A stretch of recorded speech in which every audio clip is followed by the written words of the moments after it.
Let me tell you about the very best way to plant annual vegetables.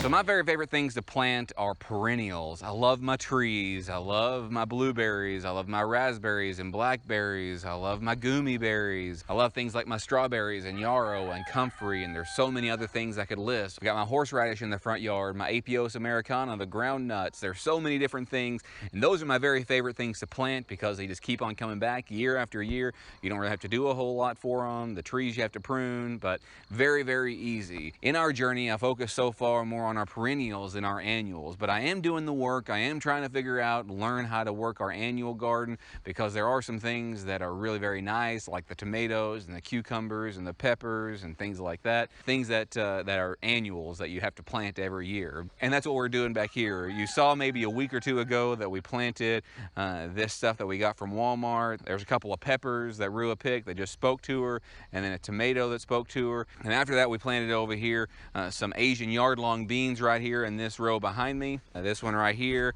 and over here are some bush peas and some bush beans. And then over here on this furthest one are some sugar baby watermelons and some cucumbers. And all of these things, with the exception of the peppers and the tomato, I've direct sowed, and I just put here, I poked a hole in the plastic and I just planted here, and they're going to produce for us. Hopefully I can trellis these sugar baby watermelons. Not sure if I can or not. We're going to try that. We're going to see how it works. They are smaller watermelons, so maybe we can trellis them. That's going to be an experiment. And if you haven't already followed our channel, make sure to subscribe and hit that notification bell, select all, so you never miss a notification, so you can see how these sugar baby watermelons do and how all these other things do. And there are so many more places that we have to plant that we haven't planted yet that I'm working toward right here. But this is a video about the very best way to plant your annual vegetables, and this really isn't it. So this is over here in my food forest. This is just east of our compost system that we have over here, and this is a mimosa tree that I think actually I tried to cut down. I might have knocked it over, just ran over it with a lawnmower or something. It looks down here at the bottom like I tried to get rid of it, but also over here at the bottom is something else that's popped up, and I think, if I'm correct, this is a cucumber. We had some cucumbers over here last year and the year before that just self-sowed, and they produced more cucumbers than we got really from anywhere else. I didn't have to plant the seed, I didn't have to transplant or anything like that, and these are going to produce for us again this year. In fact, they're all over the place over here, and there's some more over here next to some other trees. It's over into the evening right now, and this is west. The sun sets in the west, and through these trees it's coming up right here in my face. This part of the garden's pretty shaded this time of day, but there is some dappled sun that comes through. But I wanted to point out this other one is here as well. In fact, there's two of them right here. There's one right here and one right here, and there's some others. Here's another one. There's a couple more on the other side of the camera and over here as well. This is something that I did disturb, not right here so much, but over here next to this tree. This is my Mutsu apple right here, and this is a Hinenmaki gooseberry. It's got some thorns on it, more so than this other gooseberry, but it's coming out pretty well, leafing out pretty great.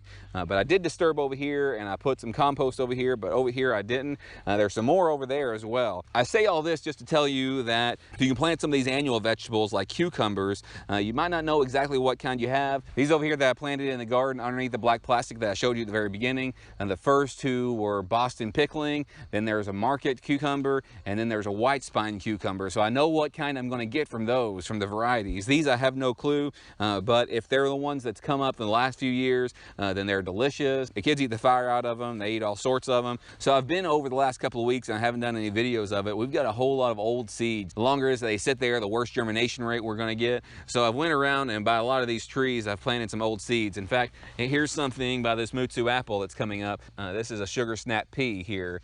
It's one of the vining ones. So I've got some bush peas over there. I planted a bunch of pumpkins down here by my chestnuts, and some black locusts that I transplanted earlier in the year. So I don't know what all is going to come up, but we're just going to watch it and see what happens. But this is the very best way you can do it, because when you transplant something, you lose some of that vigor. They've got to go through some shock. It's been my experience with tomatoes and other things that whenever they self-sow, they do much better.